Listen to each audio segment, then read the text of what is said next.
Saludos, gentes, y bienvenidos a un nuevo espacio de Barcito FM. Ahora queremos explorar un poco qué ha pasado con la prensa, cuáles han sido las presiones, el papel y los espacios que el ejercicio periodístico y la prensa ha tenido en este último ciclo y qué probablemente puede venir.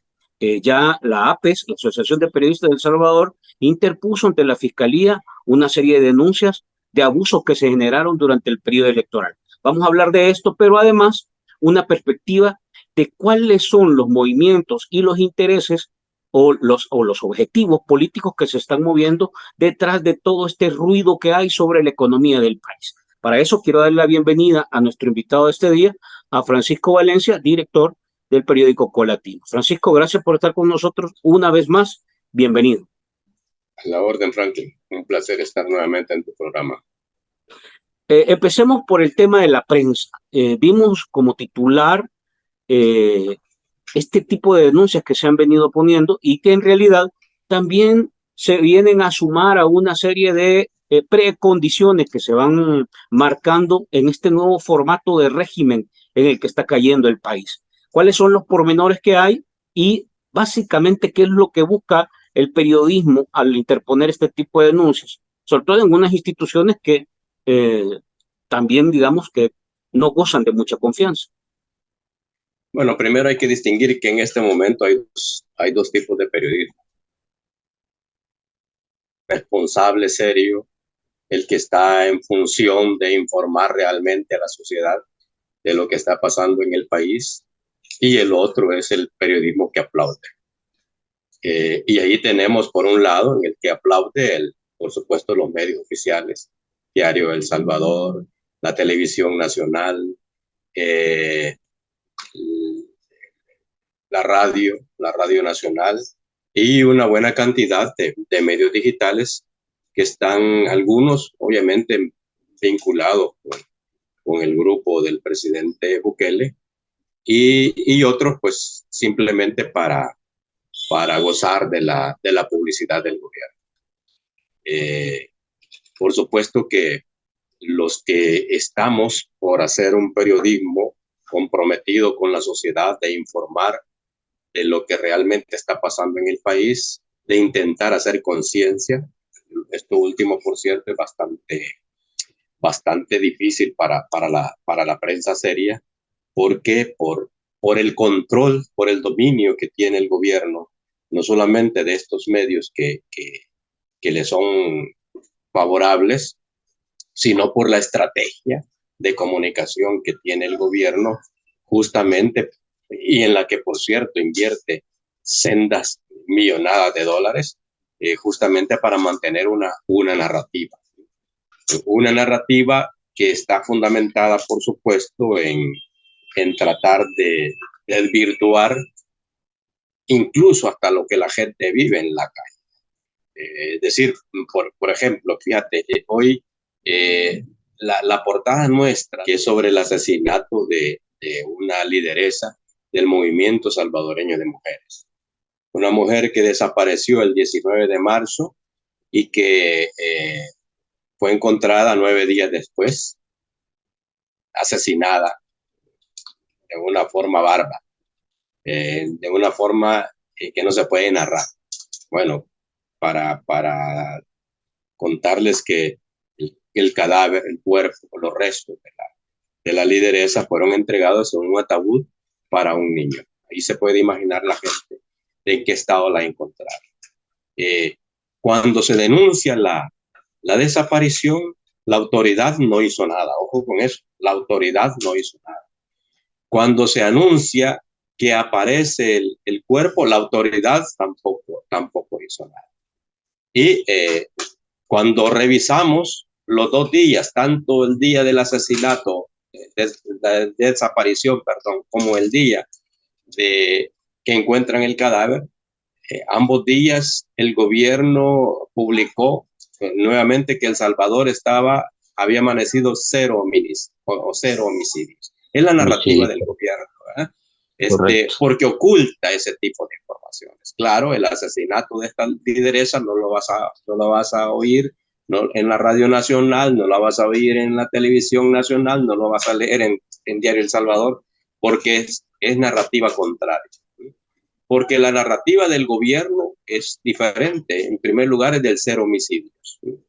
Claro, para seguir vendiendo la idea que mantiene el control contra los criminales, sobre todo los pandilleros, que El Salvador es muy seguro, entre comillas, y cuando el gobierno detecta que hay algo que va en contra de la seguridad pública, esto lo estoy diciendo, obviamente entre comillas, poniéndole en duda, pues monta show como lo que hizo en Chalatenango.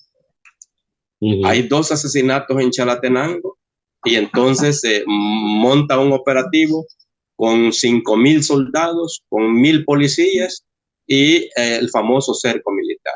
Obviamente capturan a 2 muchachos, presuntamente los autores, pero hombre, cuando vemos este tipo de accionar del gobierno para el show, obviamente sabemos que los que capturaron seguramente no tenían nada que ver con los crímenes cometidos. Pero esa es la narrativa del gobierno. Es decir, cuando le conviene hace propaganda, como monta un cerco militar y vende la gran noticia de que el gobierno responde inmediatamente y de una forma numerosa, voluminosa, para perseguir a los delincuentes. Pero cuando hay hechos como el que estoy narrando de la lideresa del movimiento salvadoreño de mujeres, hay silencio. Entonces, ahí la narrativa del gobierno. Cuando le conviene, monta un show con soldados y policías, y y en otro momento, también cuando le conviene, guarda silencio. Y es lo que ha pasado con el caso de la lideresa. Entonces, el país se está enfrentando, y el periodismo se está enfrentando a ese tipo de situaciones. Por un lado, lo que está pasando en el país, la realidad, y por el otro lado, se está luchando contra la narrativa del gobierno. Y entonces, cuando vienen los medios y dicen, miren, esto está pasando en el país no es tan seguro como dice el gobierno, que se cometen crímenes atroces, porque lo que ha sucedido con la lideresa del movimiento salvadoreño es un crimen atroz. Al final, casos como el de la lideresa del MSM parecen que es mentira para la comunidad nacional y la comunidad internacional. Claro, esto pues obviamente entra también en un encontronazo contra el gobierno. Y entonces comienza el gobierno también a atacar a la prensa. Luego vinieron otro tipo de acciones más delicadas contra la prensa, que fue la persecución judicial. Recordemos que hay en este país todavía 10 periodistas que se autoexiliaron justamente por la persecución. Entre ellos, bueno, hay un medio incluso que se fue del país.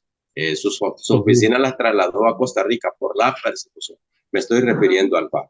Entonces, ese fue otro momento. Y luego vienen otro tipo de acciones, y en este caso, sobre todo de activistas del partido del presidente, que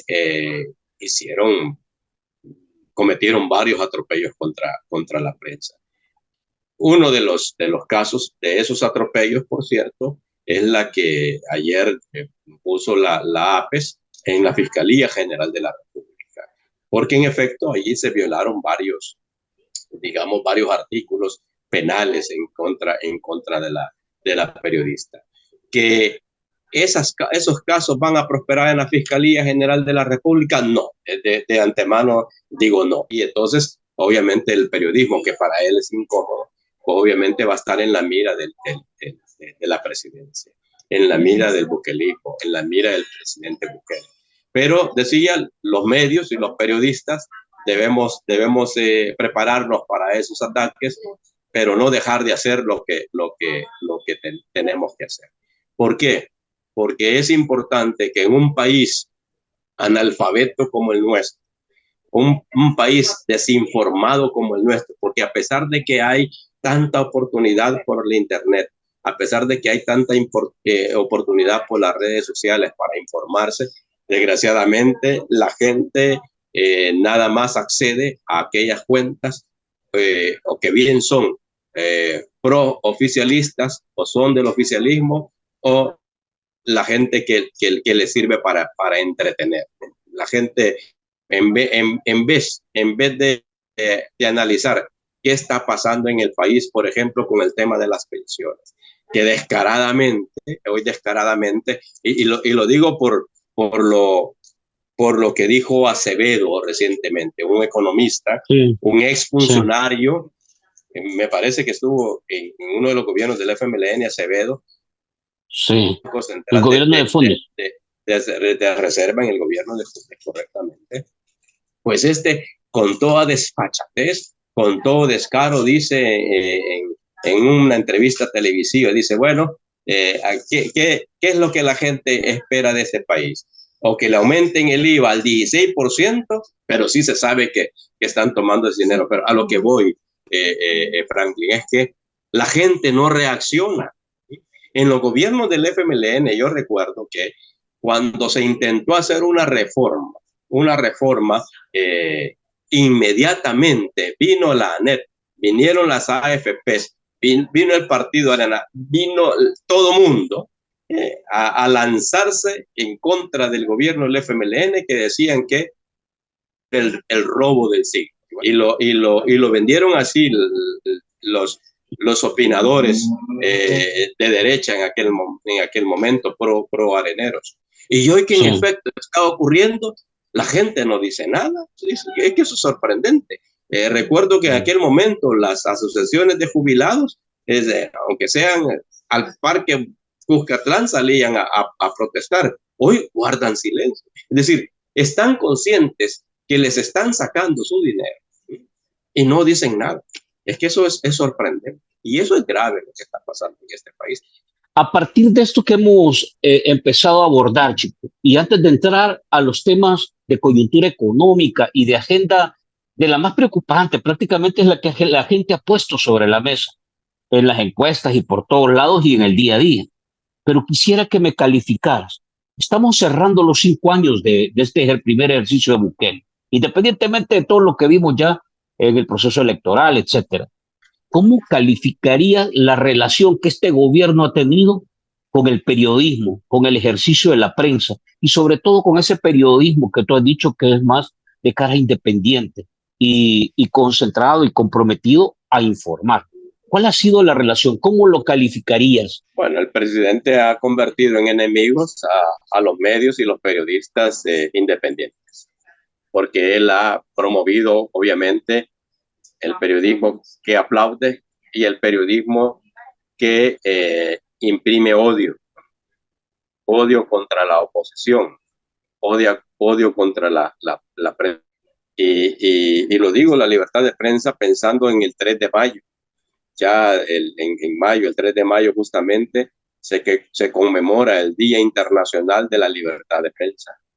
Desde la década de los 90, la UNESCO, y por lo tanto la ONU, declaró el 3 de mayo Día de Libertad de Prensa, que era justamente eso, Frank, de permitir en primer lugar la prensa independiente, de evitar que los gobiernos y los poderes impidieran el libre ejercicio del periodismo.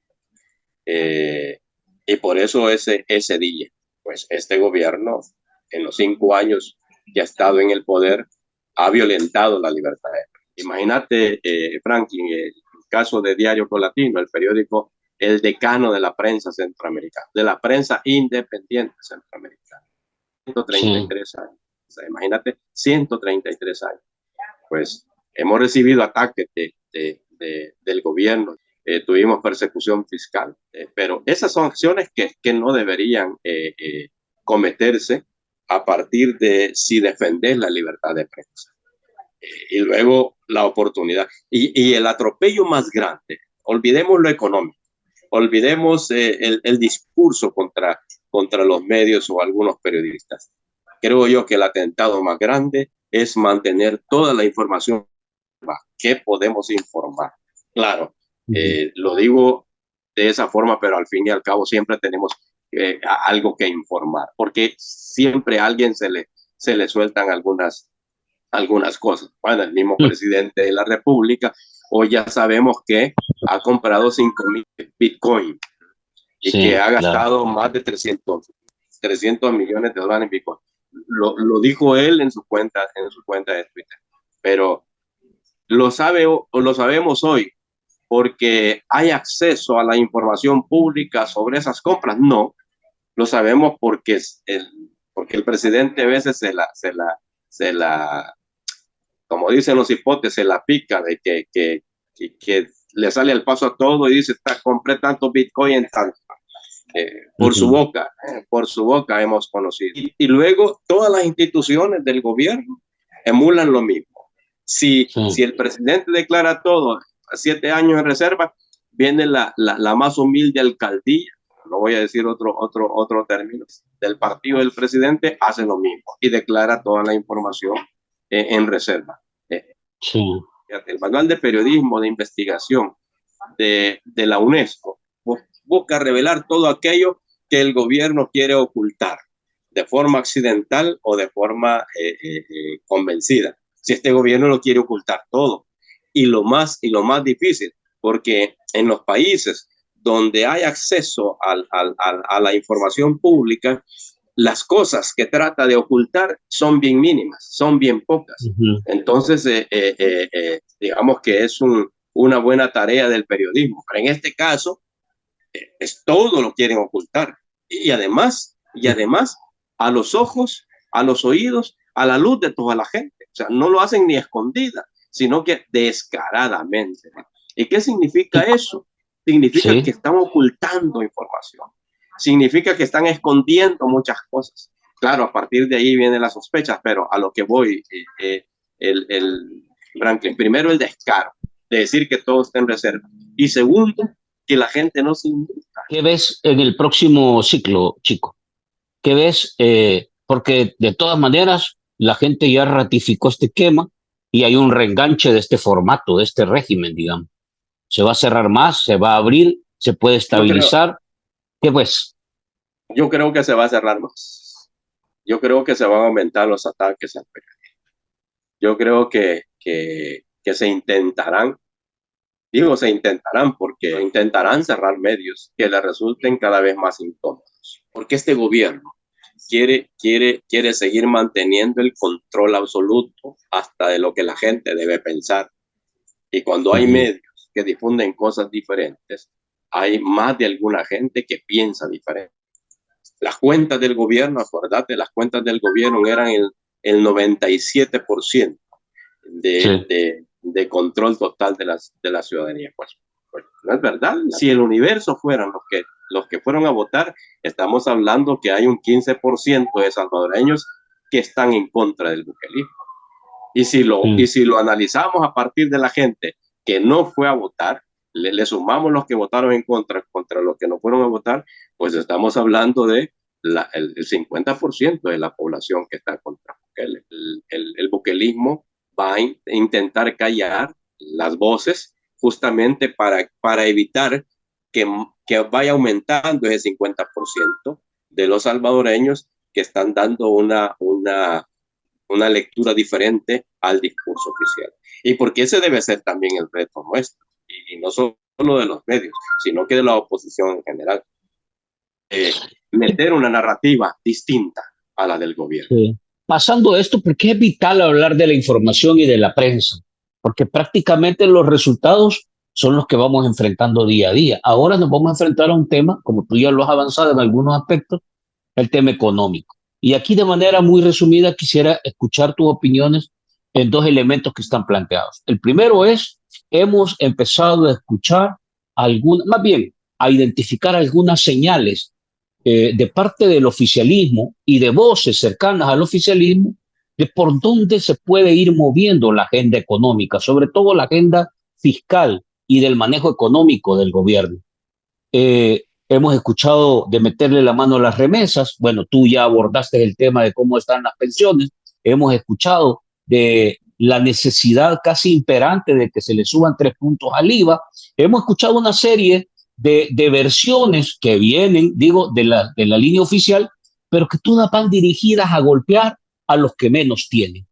Hemos escuchado de parte de Nayib Bukele en el pasado una serie de precondiciones y de planteamientos que hablaban de una versión distinta, de una versión que prácticamente le apostaban a una reforma progresiva.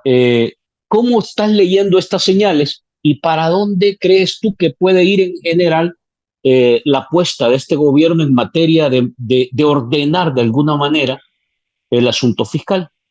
Bueno, en primer lugar, recordemos que Bukele hace todo lo contrario a lo que dice en primera instancia. Por ejemplo, dijo que no se iba a reelegir porque la Constitución lo prohíbe y se reeligió. En la UCA dijo no iba a afectar a los pobres con impuestos, sino que iba a ponerles impuestos a los que tienen más. Pues hasta hoy han sido 5 años y los que tienen más no han sido afectados con impuestos. Bueno, ya desde el año pasado, por la revista Forbes y otros instrumentos que hacen análisis económico, sabemos que en El Salvador hay 160 salvadoreños multimillonarios. Y si el Producto Interno Bruto es de 26.000 millones de dólares al año, pues estamos hablando que cerca de 20 millones de 20.000 millones de dólares se lo reparten 160 familias. Hoy, hombre, debería tasar a los multimillonarios de este país, por lo menos para que paguen la deuda externa o para que la reduzcan en un porcentaje, pero no está haciendo eso. Por el contrario, como ya hemos dicho, está utilizando por hoy los fondos de pensiones para salirle al paso a la deuda que tiene que pagar de forma inminente. Le escuché a alguien decir, por ejemplo, que el vicepresidente de la República, lo de Félix Ulloa, aunque parezca, más bien lo que es una cuestión astuta, justamente para lanzar el anzuelo y ver la reacción. Obviamente, decir eso, pues obviamente es grave, ¿eh? No solo para los que reciben remesas aquí en El Salvador, sino para los que las envían, que ya gran sacrificio hacen porque mandar $100 no son $100 los que sacan de sus bolsos, sino que son $100 más lo que pagan para la transacción en las diferentes entidades que utilizan para la remesa. Y si a eso viene alguien y dice que le pueden quitar 1.5% como impuestos, pues obviamente eso pueden incendiar a una población, tanto la beneficiaria como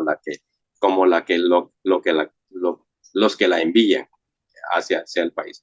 Entonces, están buscando varios mecanismos, pero ninguno, digamos, ha sido antes pensado, analizado. Simplemente a alguien se le ocurre y busca cuál es la reacción de la ciudadanía. En el caso de la remesa está claro que la ciudadanía no la va a aceptar. Y así, en la medida que vayan saliendo ocurrencias, en ese sentido sí vamos a ver reacciones de la gente. Te quiero preguntar esto, chico. Vamos cerrando, digamos, una etapa. Viene el 1 de mayo, por supuesto, además de que toman posesión las nuevas autoridades, tanto legislativas como locales. Sabemos que el 1 de mayo simboliza una fecha importante que tiene que ver sobre todo con la clase trabajadora, con estos sectores que en materia económica son los que están sintiendo el ácido, digamos, en un lenguaje más práctico. ¿Crees tú que la gente está tendiente a reaccionar? ¿Crees tú que la calle de alguna manera va a jugar un papel y un factor determinante de cara a esta condición que está enfrentando el país y que cada vez se ve más asfixiante? Porque no se le ven luces que puedan darle posibilidad a la gente de resolver los tres principales temas que tiene ahogando, lo que es el empleo, el alto costo de la vida y el ingreso bajo. A ver, en primer lugar, 1 de mayo creo yo que es una fecha importante. Primero porque estamos bajo un régimen de excepción y que la gente salga a marchar, a celebrar o a conmemorar el 1 de mayo, Día Internacional del Trabajador y la Trabajadora, pues obviamente es sumamente importante. Salir bajo un régimen de es importante. Hay que ver cuáles son las exigencias de la gente que salga a marchar. Eso es importante. Pero creo yo que medir la movilización del 1 de mayo, no me atrevería que esa debe ser el momento para la lectura. Creo yo que la lectura correcta se va a dar hasta dentro de 2 años y medio. Ojo con eso. 2 años y medio. ¿Por qué? Porque en estos 2 años y medio del nuevo periodo de Bukele, tiene que responder a muchas cosas. ¿Qué políticas va a desarrollar o qué acciones va a tomar justamente para enfrentar el costo de la vida? Y es que ya se comienza a sentir, ya la gente comienza a protestar, pero dentro de 2 años y medio el tema de la seguridad será del periodo anterior, no de lo actual. Y entonces el gobierno tiene que, el gobierno no podrá mantenerse 2 años y medio más, aunque mantenga el régimen de excepción, no podrá montar su gobierno en función del tema de la seguridad. ¿Por qué? Porque ya la gente se acostumbró, entre comillas, a las seguridades. Hoy tiene que ofrecerle algo más, y ese algo más tiene que ver con la carestía, el costo de la vida. ¿Por qué se está yendo la gente a los Estados Unidos? Más allá de que la migración es natural, más allá que la migración sea un derecho, pero hay que ver las causas. Entonces, el gobierno tiene que responder a muchas cuestiones que son prácticas y que son reales, y que con el discurso de la seguridad ya no va a poder sostener. La gente dentro de 2 años y medio se va a dar cuenta que la BINAES no debe servir para celdas, que si es biblioteca debe tener libros para que la gente lea, y si la gente lea, pues obviamente va a dejar de ser analfabeta, y entonces comenzar a pensar, y a pensar en sí mismo y a pensar en los demás. Para cerrar, Chico, te quiero preguntar, estamos a básicamente 24 días para el 1 de mayo, que es la toma de posesión de los nuevos alcaldes y de la Asamblea Legislativa. Y básicamente a un mes y algo para la toma de posesión de este nuevo régimen, de este reenganche de régimen. ¿Tú ves que hay todavía alguna cuestión que va a suceder políticamente, que sea trascendental para el país en este ciclo que aún queda de mes y medio más o menos? Desde la óptica o desde la parte del gobierno esperemos cualquier cosa. Yo no dudo, por ejemplo, que dado que por los votos que obtuvieron los partidos que han querido desaparecer, no desaparecieron, Arena y el FMLN, los van a querer desaparecer de otra forma. Por ejemplo, creo yo que a pesar de que tienen derecho estos dos partidos a presentar una terna para el Tribunal Supremo Electoral, pues lo que van a hacer es negarle la oportunidad, a pesar de que sea legal, o simplemente van a hacer un cambio en la ley del Tribunal Supremo Electoral para que todos los que van a formar parte del tribunal es por la cantidad de votos que obtuvo nuevas ideas, y el Tribunal Supremo Electoral va a estar conformado por ideas y que no va a variar mucho. Si este tribunal que recién ha pasado prácticamente estuvo obediente al Ejecutivo, y por lo tanto no fue un Tribunal Supremo Electoral representado por puestas de partidos políticos distintos. La diferencia a partir de mediados de año, de junio, es que se va a tener un Tribunal Supremo Electoral exclusivamente de nuevas ideas. Ahí yo no lo descarto, yo no lo dudo. Y no dudo también que por decreto quieran eliminar al Frente y al Partido Arena, dado que esa era la consigna del presidente de barrer a estos partidos políticos. Luego, sobre las reformas, obviamente, a pesar de que es que hay mucho cinismo también. Está claro que por un lado el vicepresidente ha dicho que van a presentar reformas a la Constitución, pero cuando le preguntaron recién al presidente de la Asamblea Legislativa, dice que no tienen ninguna información de reforma a la Constitución. Obviamente, parte del cinismo político que maneja esta gente. Pero, a ver, si hay reformas a la Constitución, que seguramente las habrá en el último día de la plenaria de esta, y la van a ratificar en el primer día de la plena de la otra. La principal reforma ya se hizo y es la reelección. Entonces, de hecho, no hay reforma, o sea, de hecho lo que se hizo fue una interpretación de la sala, pero reforma en la por eso, Constitución una no hay ni interpretación que una al letra. final, una interpretación que al final es una reforma. Entonces ya está. Entonces, aunque la Constitución diga una cosa, la sala va a decir otro y todo el mundo quedará conforme. Entonces, vamos a ver esa posibilidad en efecto de que haya reformas, pero lo importante, Franklin, yo creo que la gente no le va a poner ninguna atención al tipo de reformas que en sí la gente la va a tomar tranquilo. Vino el proyecto de ley de casa presidencial y los otros que son puya botones hicieron lo que tienen que hacer y la gente va a estar aplaudiendo eso. O le va a importar un comino a la gente. Bueno, los salvadoreños han demostrado que la Constitución nunca la conocieron o nunca les importó nada.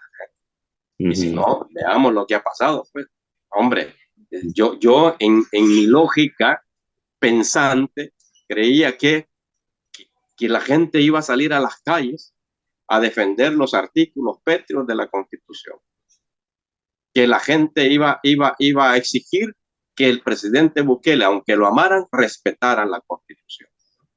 No, hombre, si la gente lo que hizo fue aplaudir, voten esa babosada, dijo una viejita en una ocasión.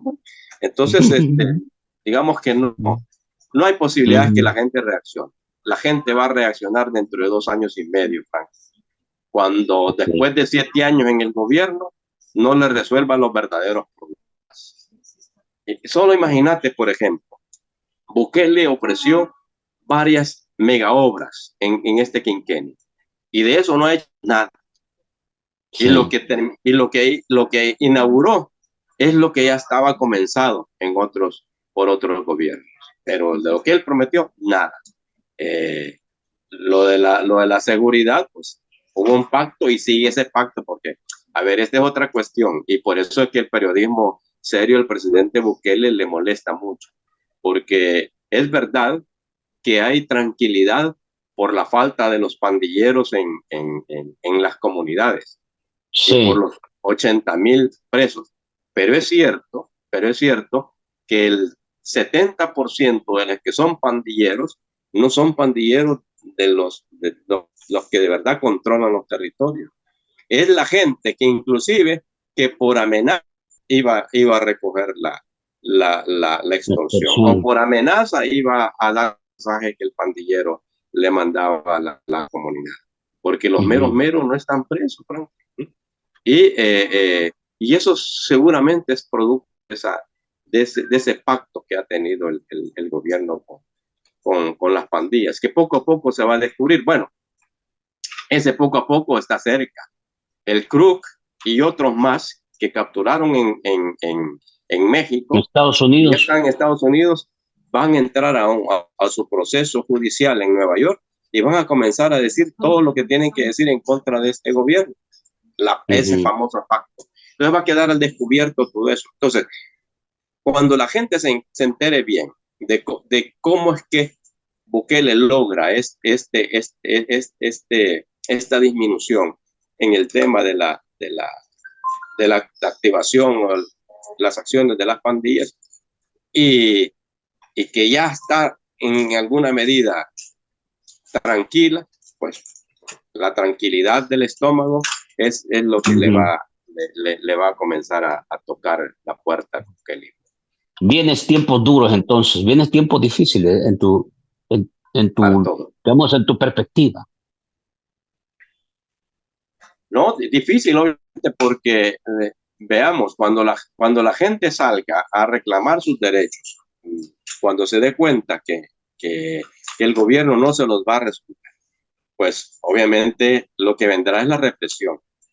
Por eso es que va a tener el régimen de excepción y por eso es que mantiene contento ejército mantiene contento a la policía porque la policía va a actuar. Es decir, la represión la vamos a vivir como la vivimos en los años 70. Vamos a volver dentro de 2 años y medio a los años 70 en El Salvador, a partir de la represión que el gobierno va a aplicar justamente para detener, la movilización popular. Pero en estos dos años y medio creo yo que hay que seguir alimentando la organización. Hay que seguir preparando a la gente para diferentes modalidades de lucha, porque hay que estar preparado para el futuro inmediato. 2 años y medio para mí es futuro inmediato. Ojalá Sí, fuera antes, pero lo dudo, porque ahorita la gente ansioso. está encantada con las luces del centro de San Salvador. Sí, la gente le encantan los espejos, los cohetes de diciembre, las Miss Universo y las selfies los bailes en el parque. Mientras las escuelas siguen deterioradas, no hay medicinas en los hospitales, están sustituyendo los mecanismos de organización y funcionamiento de los médicos, la Bueno, U quebrada, etcétera. lo más grave es la Universidad de El Salvador. Sí, sí, A la sí. Universidad de El Salvador le debe este gobierno 56 millones de dólares, que están en crisis. Ya varios programas recortaron de la Universidad de El Salvador. Y imagínate, en el momento, no recuerdo quién dijo esto, pero con el padre Tojeira escribió el martes acá en Colatino. Busquen el artículo del padre Tojeira del martes. Dice el padre Tojeira: el presidente acaba de anunciar que van a meter energía atómica en El Salvador. Sí. Una En planta primer lugar, necesita 10 planta mil de millones de energía dólares nuclear. para una planta de energía nuclear, perdón, una planta de energía nuclear. Pero hombre, ¿dónde van a sacar la mano de obra calificada para eso? Si la Universidad de El Salvador, dice el padre Tojera, la única universidad que tiene la carrera de física y la materia de física, pues no le da el presupuesto. Entonces, ¿dónde van a formar a los físicos que van a trabajar en la planta nuclear? O sea, una cosa realmente para reírse o ponerse a llorar, no sé, del ánimo de No quien hay, ahí están gente como Walter Araujo y Galeas y todo. Creo que se puede poner una bomba nuclear si lo juntas. Pero no esperen mucho, la verdad. Mira, la verdad es que vienen los tiempos difíciles, pero yo sí creo que va a ser necesario cada vez eh, apretar más un poco porque va a haber presión. Ojalá que en realidad la gente empiece a abrir los ojos. Y por eso creo que hay que seguir estimulando este tipo de espacios que permitan generar una crítica tranquila, pero bien puesta, fija, firme, y que aterrice sobre aquellos aspectos que más está sintiendo la gente. Te agradezco, chicos, por ser parte de ese esfuerzo y vamos a quedar en una próxima. Excelente, Franklin. Feliz día o noche, lo que sea. Gracias, chicos. A ustedes, gentes, gracias por estar con nosotros, como siempre. Saben, en el camino, en el transcurso del próximo día, vamos a compartir pequeñas cápsulas de esta charla para que ustedes puedan comentar, reaccionar, enviarnos sus sugerencias, recomendaciones y, bueno, sus aportes también. Abrazos y nos vemos hasta la próxima.